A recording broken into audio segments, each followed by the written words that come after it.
Coming up on this episode of the Roundtable. Fetterman is, as Tucker and others have pointed out, I mean, just clearly brain damaged, has a big thing on his neck. I mean, who is this? This guy is a complete freak of nature, was clearly, rich kid planted. Yeah, he's going to mayor and whatever and pretend he's working class. It's all fake. And he's brain damaged in public and stottering around. And then he's going against a celebrity who, God bless President Trump, but who seems to have been chosen because he was on TV, who was a celebrity doctor. And the whole thing is everyone knows it's fake. Like, everyone knows these are actors and everyone knows they are deficient. And all you can do is laugh, because if you take it seriously as a voter, I mean, they're making a mockery of America. They're just making a mockery of the country, of your country, of my country. And these characters are strutting about the stage, and it's all a parody. It's like all some kind of horrific dystopian comedy, but it's increasingly distorted. It's increasingly demonic, and increasingly is getting sharp and rough around the edges. And it's not a joke anymore, and yet, you have to laugh. You have to have a beer and laugh. And every time this comes on, I mean, it's horrific because, as kind of Seth laid out, like, the choices are so terrible and you're stuck with them, and they're like, it's a cringe fest of them going back and forth. A debate? I mean, I don't even, like, how do you describe what that is?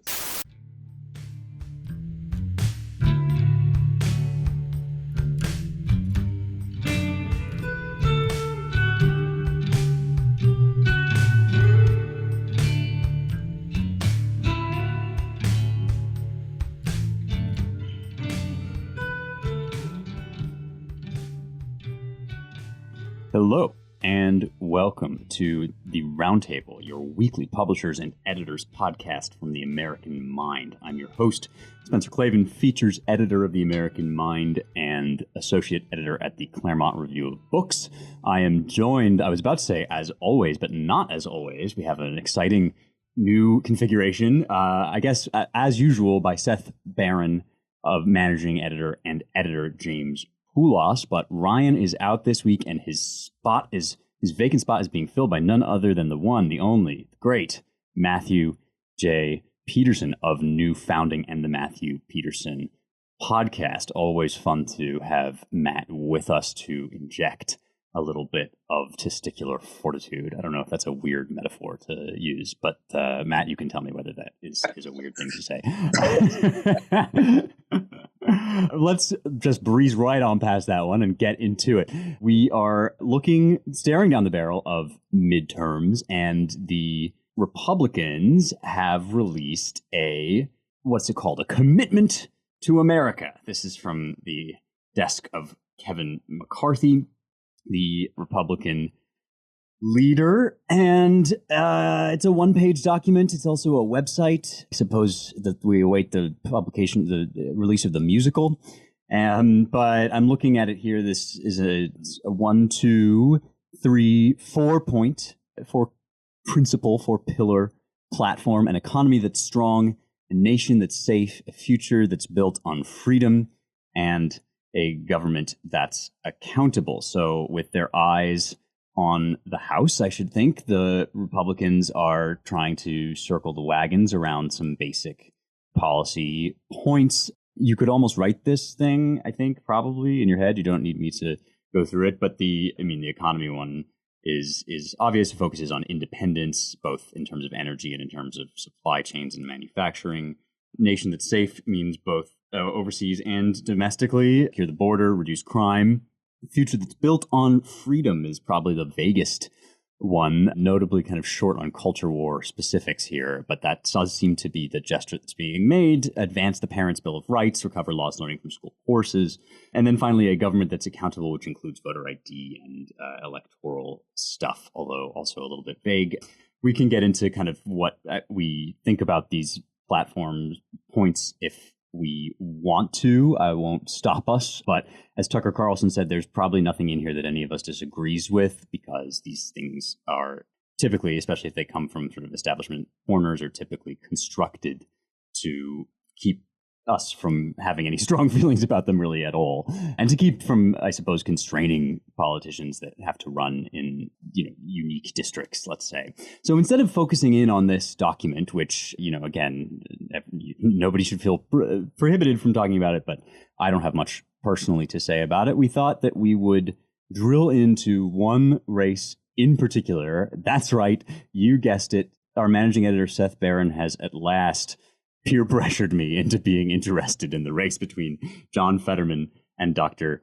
Mehmet Oz. I kid, but Seth does have a kind of specific interest in this race, and he's been talking off channel to me and others about it. And I finally kind of looked into it, and I do sort of find that there's a number of things about this race that are weirdly or interestingly emblematic of some of the dynamics going on in these midterm races. So this is in Pennsylvania, the Senate race. We've got Mehmet Oz, the celebrity doctor, who is Trump endorsed, and according to some, accused of sort of sailing in and just telling everybody how to do things in Pennsylvania, compared with this guy, John Fetterman. How to describe? I mean, intimately bound up with all sorts of culturally extremist issues via various nonprofit efforts, via his wife, certainly a history in Pennsylvania. And, there's like a protect trans kids sort of line on some of his wife's involvements. Fetterman is, I'm going to let Seth talk a little bit more about this guy, but the other, of course, thing to note about him is that he had a stroke in May, a very serious stroke, and now sometimes, loses his way in mid-speech, has trouble sometimes remembering what he's talking about or what he's dealing with. So he's up against like this very serious health concern and a legitimate question about his fitness for office. This has made him reluctant to debate Oz, and Oz has sort of raised this a number of times, and now it seems like they will have a debate. So there'll be more from this, but interesting little case study, to people listening to me, a rather sinister progressive versus a kind of, how to describe it, an unorthodox Trump-backed celebrity. Just lots to watch and unpack here. And I think I'm going to kick it right over to Seth to just ask him to tell us more. Well, I mean, you pretty much covered it. And I'm not sure where you got this idea that I'm like a total devotee of race. You're just always bringing him up. Didn't you tap him for president at some point? I feel like on this podcast. Maybe I did. I mean, it's kind of a strange race. I mean, I guess I'm sort of fascinated by Fetterman. I mean, he's the lieutenant governor of Pennsylvania, and if you look at his official portrait, he's like 6'9", and I think at one time he weighed something like 400 pounds. I mean, he's this giant, and in his official portrait, he's wearing this like rumpled work shirt. Famous for hoodies, right? Yeah, and he's always wearing like hoodies or Carhartt stuff, Dickies. I mean, he's just really into dressing like this like working class schlub, and that's his whole ethos, that he's just this union guy. But the thing is, it's all fake in the same way that like Biden's working class hero image is fake. And I just think it's so funny. The Democrats are always coming up with, like, a few years ago, they had some guy up in Wisconsin who was going to take on Paul Ryan, and he was what they call him, Iron Stash. He was like an iron worker with a mustache, and his nickname was Iron Stash. And it was the sort of person that like Mother Jones and the Nation would be like, this is great. This is who we need to like take on Paul Ryan and win. And just this myth that this idea that, yes, the white working class is essentially Democrat. And all we need to do is come up with some dummy figure to make them understand that we're on their side. So you've got this guy Fetterman, who became the mayor of Braddock, Pennsylvania, has 1,700 people. It's like this horribly depressed sort of suburban town outside of Pittsburgh. I mean, it's just like a total, like there's nothing there. I mean, except poverty and crime. So he became the mayor of it like a long time ago. But here's the point, is that he grew up a rich kid. Like his father's an insurance executive, and he went to Harvard, to get a master of public policy. So it just seems funny. Who he kind of reminds me of in a different key is Mayor Pete, CIA Pete. And just I like the idea that there's someone deep in the establishment who's seeding the nation's political backbench with these moles.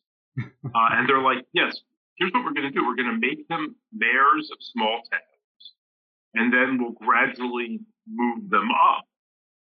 And I mean, it could be totally wrong, but yeah, Fetterman is he's a trip. I mean, he's like this giant. He had this stroke, so now he doesn't make any sense when he talks. He has a giant growth on the back of his neck that he covers up with his hoodies. So in a sense, he's just like Biden. I mean, who also makes no sense and seems to be guided around by his. Look, I don't have a lot to say about the race, except, yeah, I mean, it is a little weird. And then you've got this Oprah creation on the other side. I'm kind of interested in Dr. Oz, but I mean, he's a bit of a snake oil merchant, if I'm not mistaken, with supplements and odd sort of ideas about various things. I mean, he seems okay. I was kind of pleased when Oz came out as just a strong, hardcore Republican, like a Trumpy Republican, which seemed like kind of not what anyone expected. And I guess he would be the first Muslim senator, although I've heard that maybe he's converted to Christian. I'm not sure about that. Anyway, that's all I've got. I mean, I just think it's a funny race.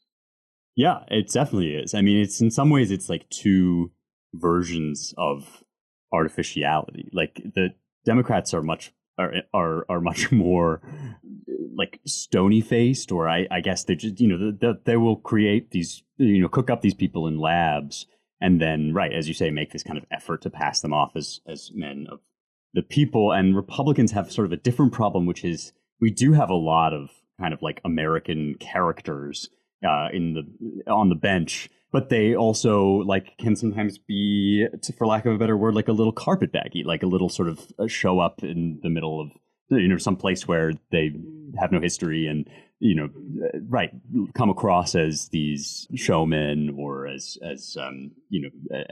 TV personalities. But let me open the floor here, not only about Fetterman and Oz, but just about how these races are shaping up generally. Obviously, Republicans trying, in some respects, at least for these House races, to do some establishment level maneuvering.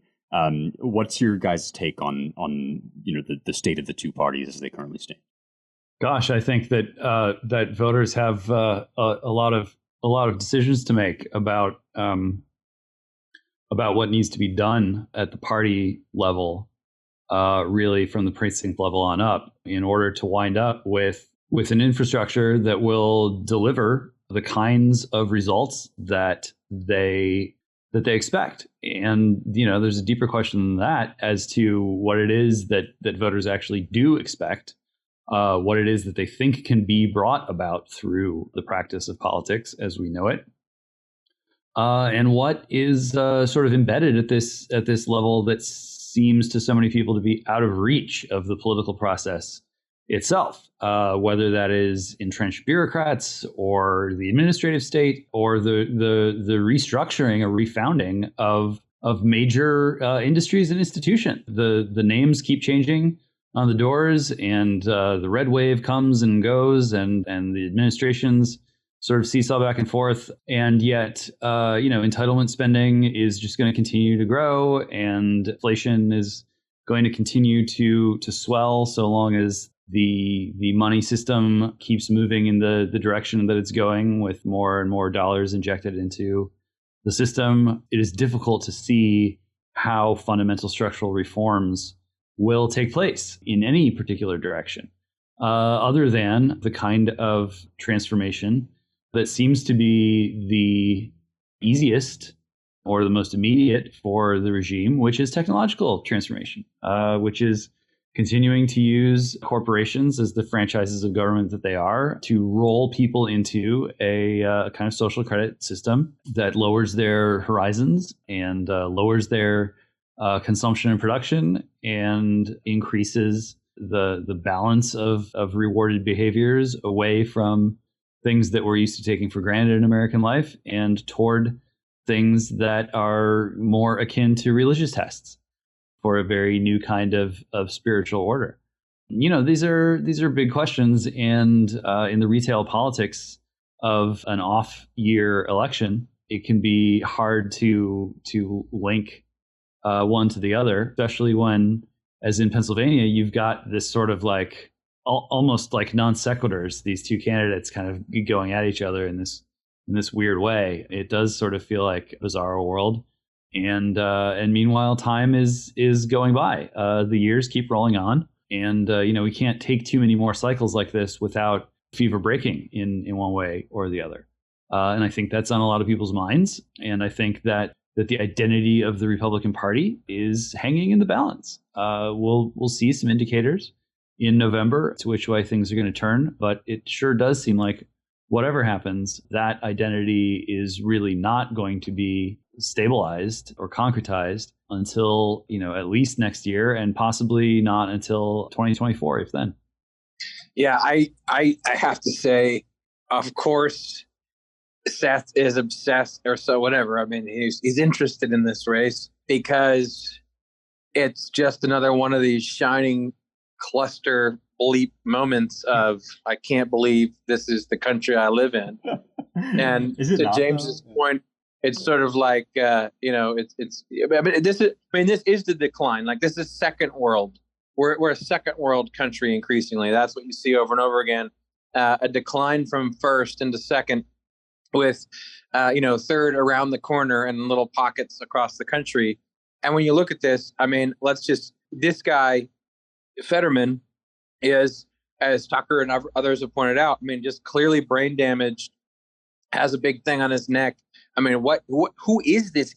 This guy is a complete freak of nature, was clearly, rich kid planted. Yeah, he's going to mayor and whatever and pretend he's working class. It's all fake. And he's brain damaged in public and stottering around. And then he's going against a celebrity who, God bless President Trump, but who seems to have been chosen because he was on TV, who was a celebrity doctor. And the whole thing is, everyone knows it's fake. Like, everyone knows these are actors, and everyone knows they are deficient. And all you can do is laugh, because if you take it seriously as a voter, I mean, they're making a mockery of America. They're just making a mockery of the country, of your country, of my country.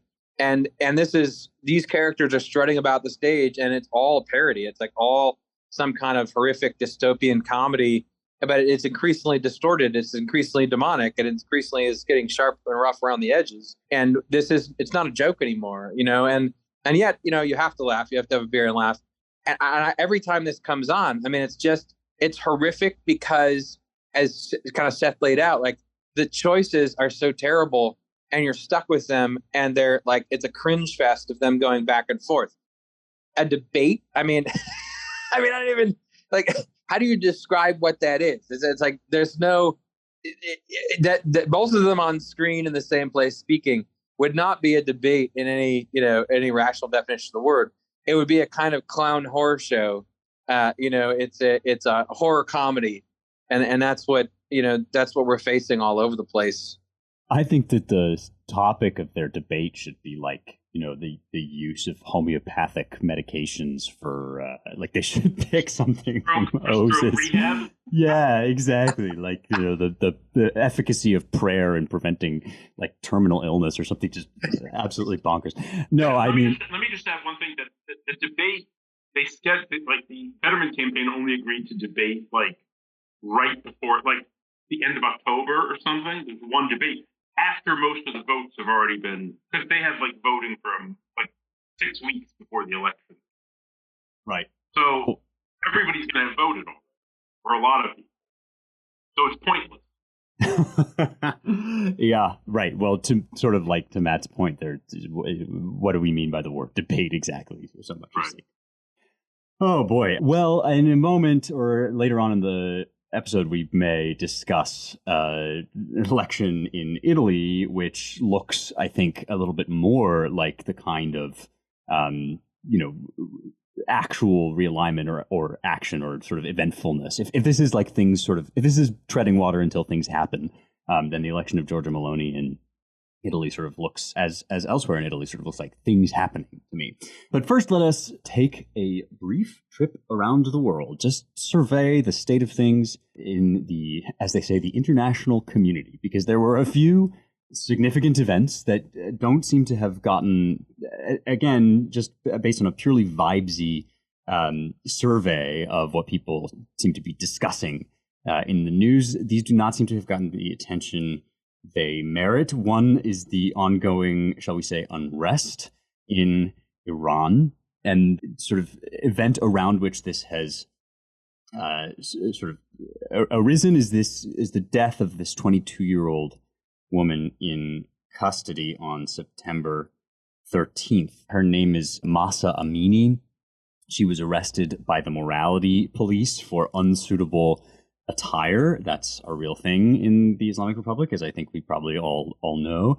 And there have been ongoing protests and chants of things such as death to the dictator. So if you are a representative of the Islamic Republic, you are perhaps getting a bit hot under the collar.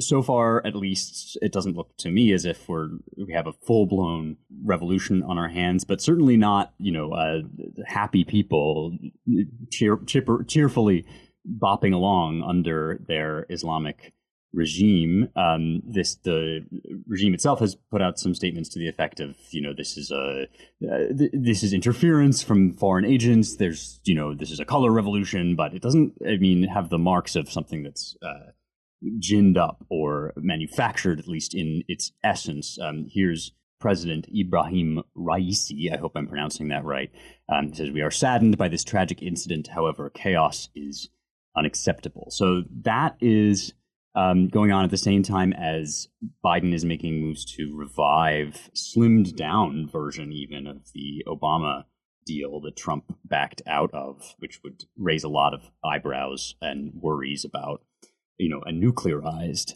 Iran. So putting a pin in that for a second before I hand it over to the group, wanted also to talk about this explosion, I should say these explosions in the Nord Stream pipelines.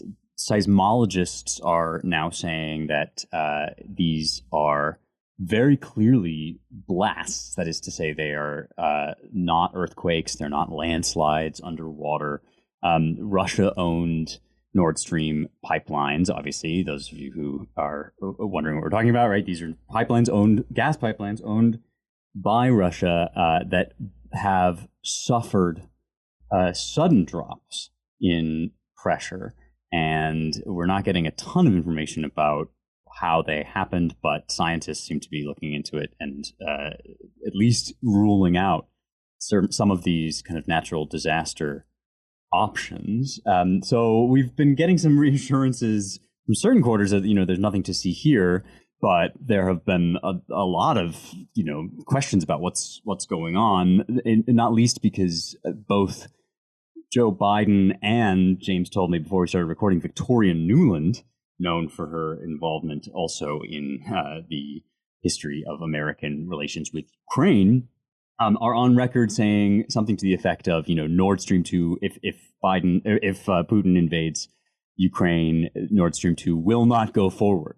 These gas pipelines, by one way or by hook or by crook, these things won't come into being. So obviously this is not a report on information that we have so much as just a report of suspicions that have been raised by this series of events. And I don't know, it all starts to look like a very unstable world situation to me. And as has been a theme on this podcast, it certainly doesn't look as if anybody is at the helm or is delivering kind of clear, coherent information about what America's objectives are or what we No, but let me hand it over to you guys.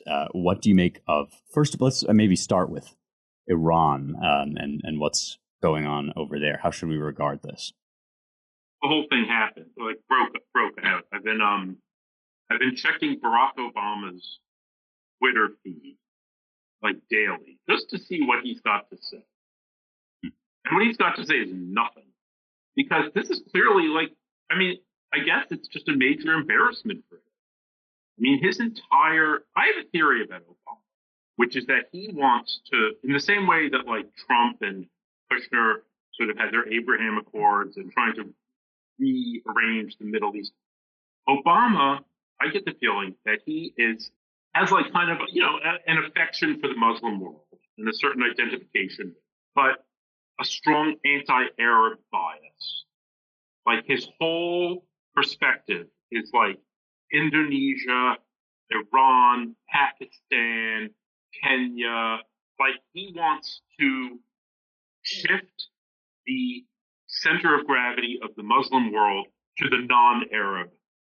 Like he wants to shift it away from the Arab. And, in the same way that he was anti-British because of what they did during the Mau Mau rebellion, he could be anti-Arab because of like the long history of slavery in Eastern Africa run by the Arabs. So whatever it is, he has this thing for Iran, like a major thing for Iran. And for him to admit that the regime is like corrupt and hated by its own people and like an obscenity would be to totally just screw up his whole legacy. I mean, this is what he like did everything for them. His main goal. I mean, I heard somebody say once, like, if Obama had been an active agent for the mullahs, how would his actions have been any different? I mean, his whole goal was to make sure that they got nuclear weapons and that they were rich.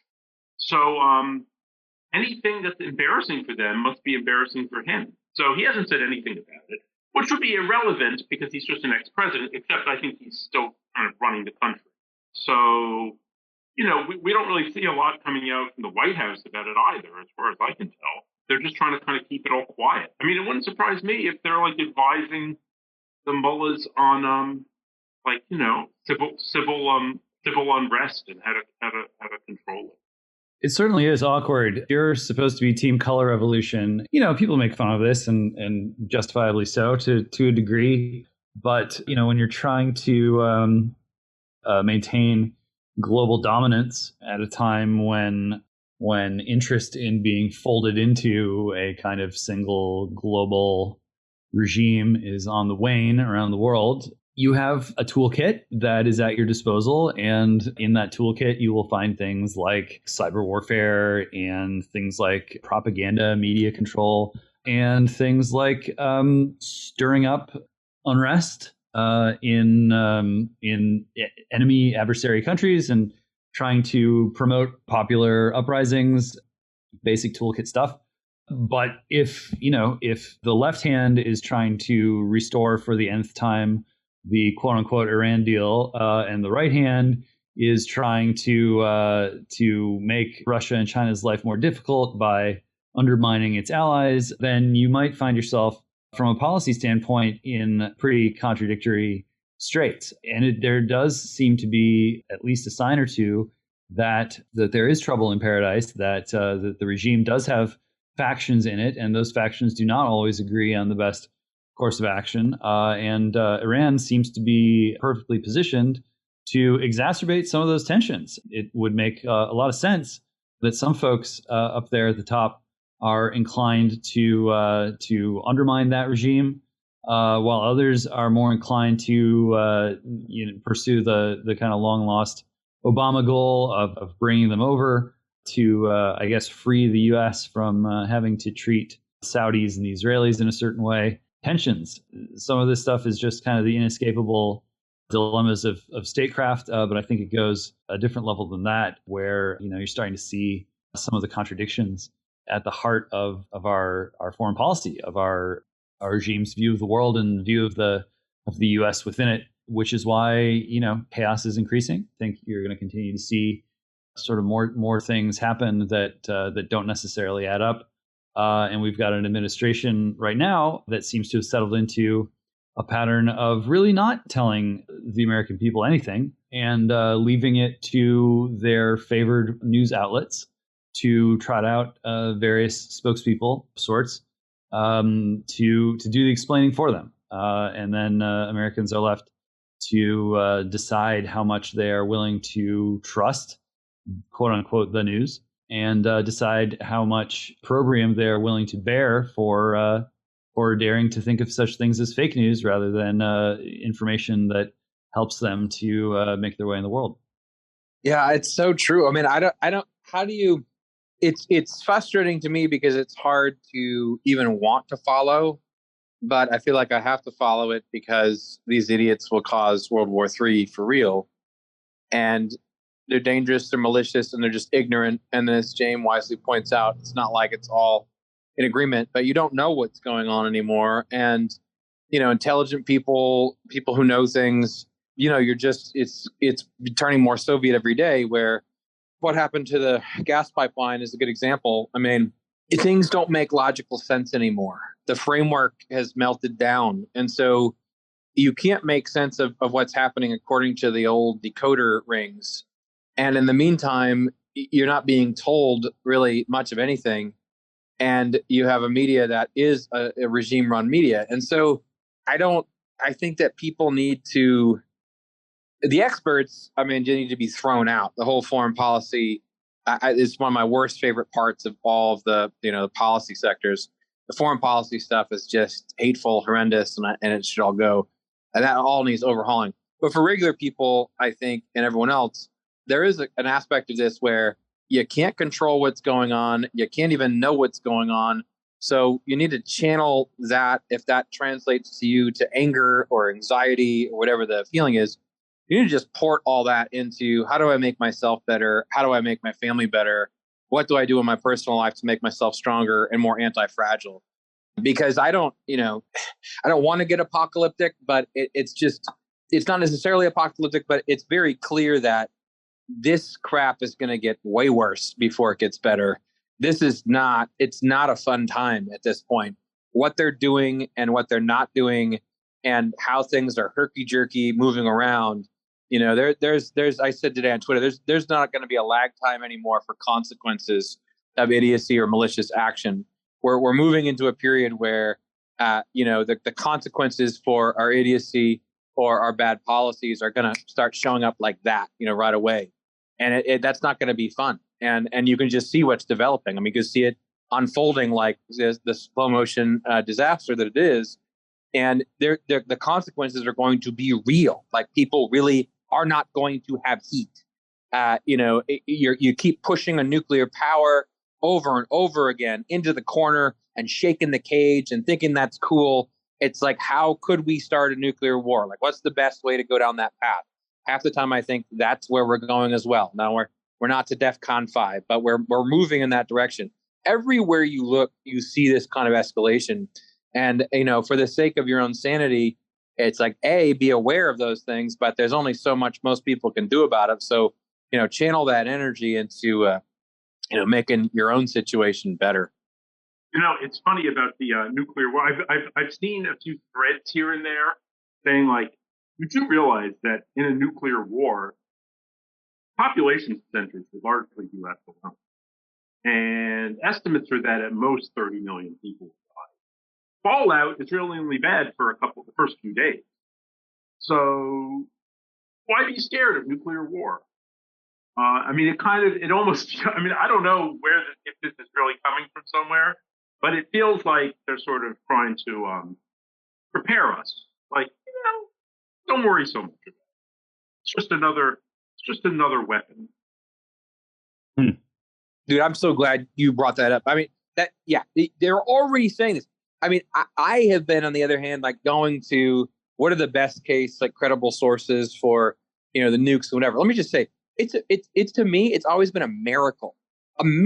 Like, it's unbelievable in history that since World War II, you know, outside of testing, these things haven't gone off. And you had two of the world's greatest powers pointing them at each other. Then you had the collapse of the Soviet Union. I felt as a young man, it was inevitable that, of course, bad actors were going to get a hold on them, and some of them were going to go off. They've been pointed at each other for a long time. It was lucky we didn't have Armageddon, but now Soviet Union's falling. Of course, bad people are going to get their hands on them. It's insane that they haven't been used more. We take that for granted, and that's really a miracle in my view that human beings being what they are, we haven't dropped the nukes. Now you see this we got to get rid of nuclear power, but it's not that bad. And actually, like a lot of the middle of the country would be getting. It's not like it would hit New York. Exactly what you're saying. And you're sitting there going, is this for real? Like, do you people understand what's going on? And we start hurtling forward into scenarios where you don't know what's going to happen. You don't need to freak out if you're listening to this, but you look at those scenarios and like they're pointing down that route where it would make a lot of sense if So I just there's also like a vibe to this, right? There's like a spirit to this where I don't know if something wrong with me, but I see it in other people where there's almost something that makes sense about it, that something that fits or rhymes, where this is just going to bad places and idiots in charge like this stumbling forward. There's gonna be fire. Like there's gonna be war of some kind in Europe. Everything is kind of set for this, and it's moving in this direction. People said this about the gas pipeline this week. You saw all kinds of people say, I didn't say anything before, but now I feel like this is now the beginning of something really, really bad. And it's definitely a sense people have. And the way that the nuclear stuff has come back into the zeitgeist or threatens to is really interesting to me. And I'll just end with maybe some of you guys, have you seen Kurosawa's Dreams? Have you ever seen that movie? Which is a fantastic, collection by a master filmmaker of dreams. There's at least one in there. Of course, he's Japanese, that describes this very much revolves around kind of a nuclear wasteland and the fears surrounding it. And I sense that kind of apocalyptic vibe coming back. And a lot of it is just fear. Like we're hurtling towards things. It's weird. And so these images, these feelings are coming back. Yeah, there's a piece on our site right now, which is a speech from NatCon by Alex Kashuta called "The Tragedy of Our Commons," based, of course, on the tragedy of the commons, which is that, when you have shared ownership over something, but there's no rules about its upkeep, that it's bound to fall into disrepair. And Alex makes to me, completely intuitive and valid point that, functioning, safe, normal, healthy societies don't actually happen by accident. They take regular and in some cases quite strenuous upkeep, and that, post-Cold War assumption, Matt, that you're identifying that nuclear weapons are just things that don't happen. It's kind of akin to Mike Anton in a piece for American Greatness was saying, conservatives have this thing. Well, all the many problems such as like tyranny that afflict other nations throughout history, like they don't happen here, and the question is like, well, why don't they happen here? And like, surely if you spend down your cultural and political capital long enough and your sort of you jettison your ancestral wisdom long enough, eventually like these sorts of things do happen here. And yeah, I do agree that like, because this is so incredibly scrambled and so out of our control, like there is also, I think, a sort of a subsidiary or secondary danger, which is saving the world upon your shoulders somehow. And that actually is exactly the same distraction that the left wants you in, right? Save the world so that you neglect your neighbor, which just involves like these grand rhetorical gestures rather than like digging in the dirt and going next door and trying to build up your community or deal with your school board. These sorts of things are actually much more concrete. And I did actually, I have to say, having mentioned this commitment to America in sort of a dismissive way, I did like one aspect of the kind of nation that's safe plank, which was that it did not leap immediately to, as I thought it was going to national security and kind of waffle about that. Instead, it was very domestically focused. And I do get the sense that even when people sort of joke on Twitter about like, World War III is coming, there's a certain weariness in it too. Just like, well, sure, of course, that's that's also happening because everything is just falling apart right now. But like we have these very direct problems in front of us of the sort that James was alluding to, and 90% of the time it strikes me that one's emotional and mental energy are better spent in your backyard, or in your, at least your political backyard, on your own country, than on these rumblings, because the information is so difficult to access, and of course because no man knoweth the hour. But it does sort of give one a sense that people are gradually starting to realize, like, there's no kind of freebies. You don't get like a pass from history because, well, people before you did some really great stuff, and like, now you just live in a sort of safe liberal world order. That seems like not a good reading of where we are. And with that, actually, I think that's a pretty good segue to this last thing we wanted to discuss, and that's the victory of Giorgia Meloni. September 25th, Italy held its elections. They've got a parliamentary system that's recently undergone some reform, shrinking the size of the two houses, kind of bicameral, somewhat like us. They have a Camera, a house, like a people's, and then a Senate, a kind of, more supposedly sort of elite side of things. And this is the result now here. This election is the victory of a tripartite coalition. Meloni leads a party called the Fratelli d'Italia, the Brothers of Italy, which is a quote of the first line of their national anthem. So that gives you foretaste of sort of what she's going to be about, maybe. And then two others, Forza Italia, which is Berlusconi's party, sort of maybe the best known of the Italian prime ministers after the Cold War, followed by the League, the Lago, and that's Matteo Salvini's party. So Salvini is this interesting figure who kind of led strongly, hardline immigration, anti-immigration, anti-mass immigration, I should say, anti-African immigration party coalition, which was briefly very successful and then fell apart, kind of, in at least in part by his own undoing, his own hubris. And that was followed by this guy Draghi, who was one of truly the most COVID biosecurity sort of technocratic people in Europe, and that's saying something. You had the green, I think it was called the green card in Italy, that you had to you had to get vaccinated to do basically anything at all. And so there's a lot of resentment about that. And there's also, if you listen to this woman Meloni talk, there is also a lot of fairly, almost lifted right out of the pages of the American mind, I have to say, sort of assessment of our cultural situation in Western history. Ideas like the erasure of womanhood come up in her speeches a fair bit. Or there's a lot in here about, in a lot of these speeches, she'll one clip that was circulating on Twitter was about the reduction of the individual to this sort of widget style consumer who's best manipulated because his desires are all material and can be kind of he can be held at the mercy of Chinese companies and of globalist influences. So that's sort of, that was a striking speech to listen to this week. At the end of it, she quoted G.K. Chesterton. It seems like she's a fan of the Inklings generally. I think that Tolkien is kind of big among Italian conservatives. So she's got that cultural flavor going on. The Chesterton quote that she cited is from his book on heresy. I think it's just called Heretics. And it is about how when the every error produces a religious doctrine in refutation, and so eventually all basic truths will become religious doctrines because it will be denied that grass is green or leaves are green in the summer.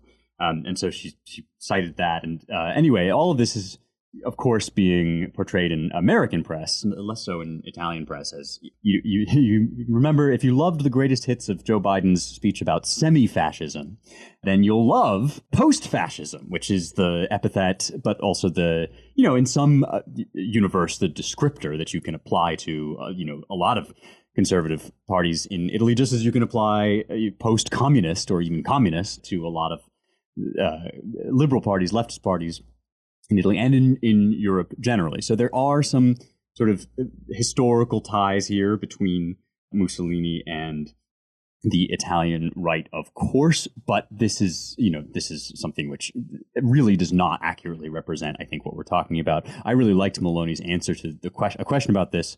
Are you a fascist? Are you a sort of Mussoliniite? And she said, I was born in 1977, which is kind of what a lot of people, I think, are feeling now when you're talking about, like, you're Hitler. It's like, well, it's sort of moved on from even the relevant concerns that might make that an apt comparison. So that's all to say, it seems as if, one commentator that I read in the New Statesman, it was quoted in the New Statesman, so a lefty assessment of this, somebody said, if you want to know what Europe looks like tomorrow, look at Italy today. And I don't know how true that is, but I do find this like a really intriguing development in a Europe that is generally, I think, facing the bleeding edge of kind of the challenges of globalist conglomeration in the EU and unfettered immigration and all of these demographic concerns. I don't know. What's your guys' take on Maloney? Yay or nay? Gosh, this is Europe, so does anyone ever really have an outright majority in a governing coalition? Usually not. Not in this case. This is, we're talking about slivers of people struggling with increasing desperation to find the door. They're sort of trapped in this party. It keeps going on. The party gets worse and worse. They're disoriented. They're tired. They're nauseated, and they're trying to escape, trying to find a way out. And maybe it's this door. Maybe it's this door. Oh no, that's the shower. Oh no, that's to the trash room. And this is yet one more effort to just try another door and walk through and hope that it works. The fundaments of this socioeconomic order are rotting away. And the people in charge of that order are trying to replace it by automating it. That's just the bottom line. They are trying to move away from all of the responsibilities and difficulties of dealing with actual flesh and blood, ensouled, incarnate human beings. You can't solve the problems with the machines, so you make the people more like machines. It's like self-driving cars, shock. Self-driving cars only really work in a city that's basically just like out of, a Cartesian wet dream, just X grid and Y grid. It'll never work in a real city that's sort of complicated and built around the way people live. And on Earth, that may as well be on Mars, move everyone into them, basically just move everyone into machines. The folks in charge don't really know what else to do beyond that. They've done it to finance, they've done it to the economy, trying to do it to the environment, quote unquote, and they're doing it to human beings.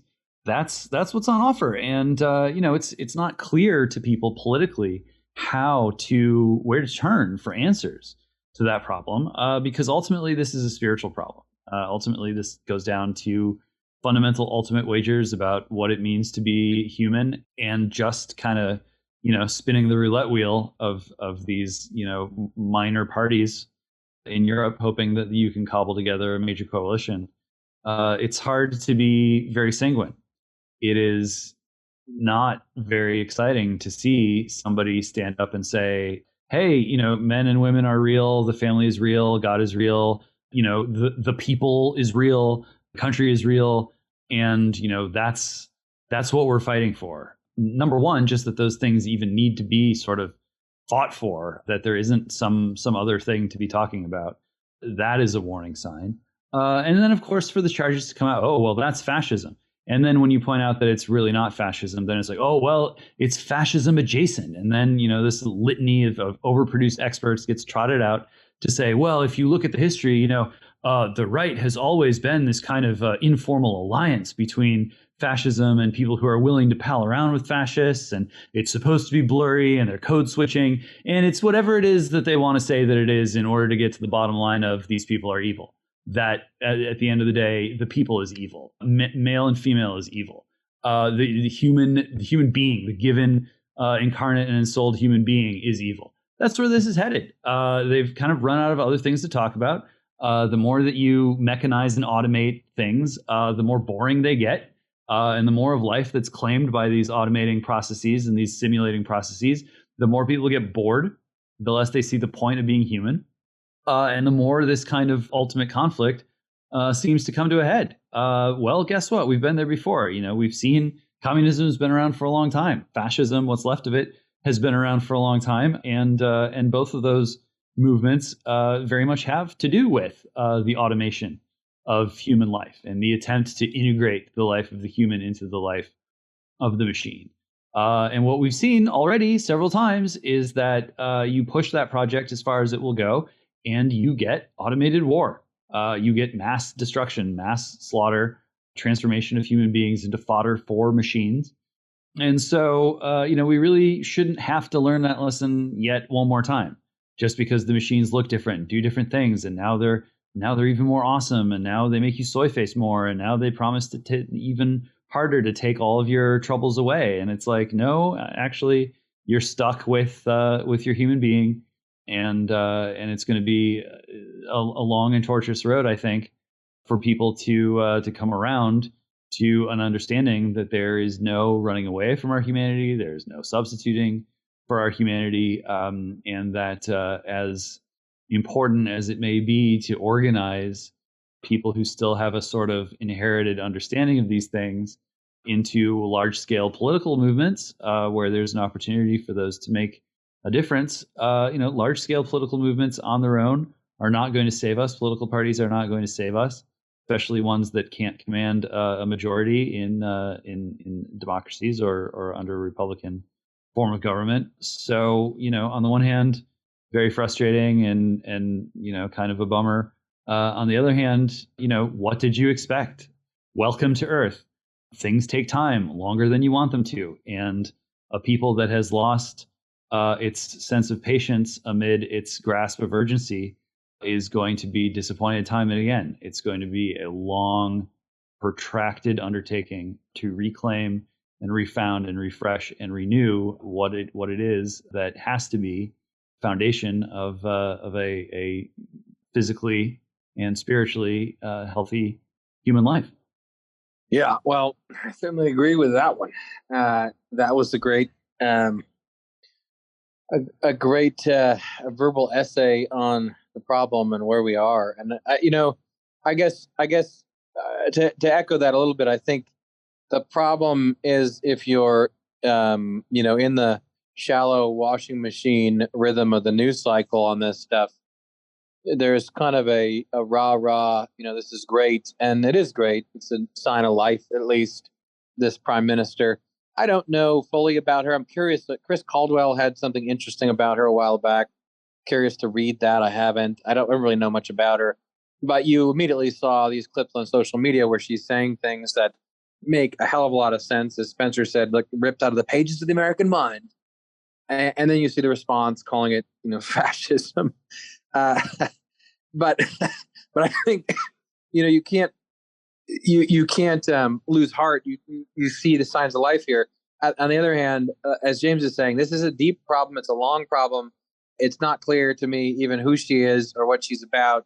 But it is clear to me that you're not going to wave a wand in an election and change things in Italy or anywhere. And as we know, right, that woman from the EU, said out loud what we all know, which is that the democracies of the West are increasingly democracies in name only, or in appearance only, or in hollow form only, and the EU has ways of fixing things. The powers that be have ways of fixing things so that they always win, and that's how corrupt it is. That's why she must be attacked in this belligerent language, because she said some true things, and the solution is it's great. Like, let's push for more leaders who speak the truth and the popular movements. But the structural problem that's present, if you haven't grappled with it already or understood it already, you could call it the California problem, right? The quote unquote democracy of California politics. The one party state is already here, and the oligarchic nature of these democracies, quote unquote, is already a very real thing, and the exceptions prove the rule, right? Brexit sort of proves the rule. It was unbelievable. It was an unbelievable democratic act that occurred despite the machine, and it stands alone and apart. So, it's heartening. It's great to see her saying these things. There's clearly a popular resistance movement, but also to echo James, I mean, the problem in Europe is that the people have been struggling for a long time to find a way to express their disappointment and retake their government, and it just hasn't really happened anywhere. And you can see that even though, as we know, the UK is not Europe, you can see there. I mean, you have Brexit, and then you just basically have a descent into even more loserdom in terms of leadership. There are no leaders to express the actual lived reality of the people or to move them forward in the ways that they want. And that is because I agree. The deeper problem is an understanding of what you're even trying to accomplish. And either there's ignorance about what we're trying to accomplish politically and culturally, because there's ignorance about what human nature is and should be and is striving towards, or it's outright, in contradiction to the truth of human nature and what we should be striving for, or even opposition and a malicious intent to remake and reshape what is human. And here we are. So there's a sense in which the hope for me is less in these moments, although I relish them, the political moments where someone says something true and it's repeated on social media. That's great. It keeps, it can keep you going. But the hope for me is in the practical formation of communities and ecosystems where people are transacting, and there's culture, economies within economies, culture within culture, even as things metastasize and fall apart.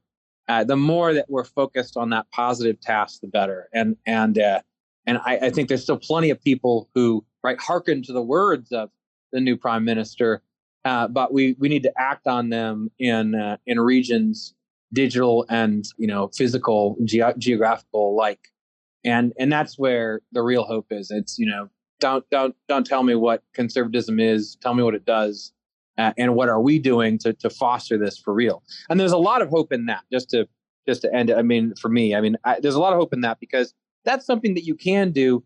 The Americans don't even realize things can get way, way, way, way worse, and life goes on. Life goes on. And the more that we're constructing, again, economies within economies, culture within culture, and fending off some of this madness with even just the power of coming together, the more we're going to be able to get through whatever happens. Never mind, possibly at some point win, even if you don't even think like that. Just even as a defensive move, there's a lot that can be done there where you can actually live a decent way of life amidst a lot of madness. Yeah, the installation of Draghi before Maloney, which in some ways this was a reaction to, but it's a good illustration of what Matt is talking about, and James too, I think, in terms of the structural grip that the problem, the call is coming from inside the house. Like, the problem is deeper than this or that election. That piece, I think the one you're referring to, Matt, is The Contradictions of Giorgia Maloney in Compact magazine, came out on the 26th. And yes, Chris Caldwell's really excellent, characteristically sort of subtle and granular, and also lively and engaging description of her rise. Includes reflections on some things, including like her hawkishness on Ukraine. She's very anti-Putin, which is actually unusual in Italian politics. And then you've got the other sort of dimension of it that he kind of covers he covers basically everything that we've been discussing in a lot of, I think, really eloquent and interesting detail, and raises the question, whether this is somebody that is, what are her contradictions that make us wonder whether she's really serious about this stuff, and what's going to happen in her Europe going forward.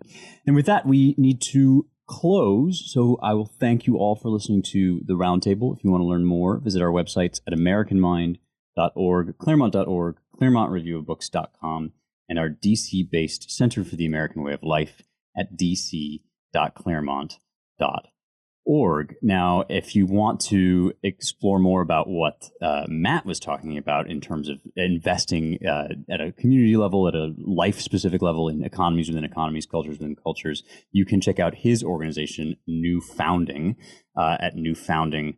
and you should also subscribe to his podcast, the Matthew Peterson podcast, available wherever fine podcast vintages are sold. I'm looking at it on Apple Podcast, and I know that you can find it at a bunch of other places too, although I will note that when you go to the Apple Podcast page for the Matthew Peterson Show, the very first you also might like recommendation that comes up is The American Mind Roundtable. So the algorithms got us pegged. I expect a call from the FBI in about 15 minutes, and you should too. You can donate to support our show at claremont.org/donate. Don't forget to rate, review, share, and subscribe our podcast, also on Apple Podcasts or wherever you get your podcasts. Thanks, everyone. Talk to you next week.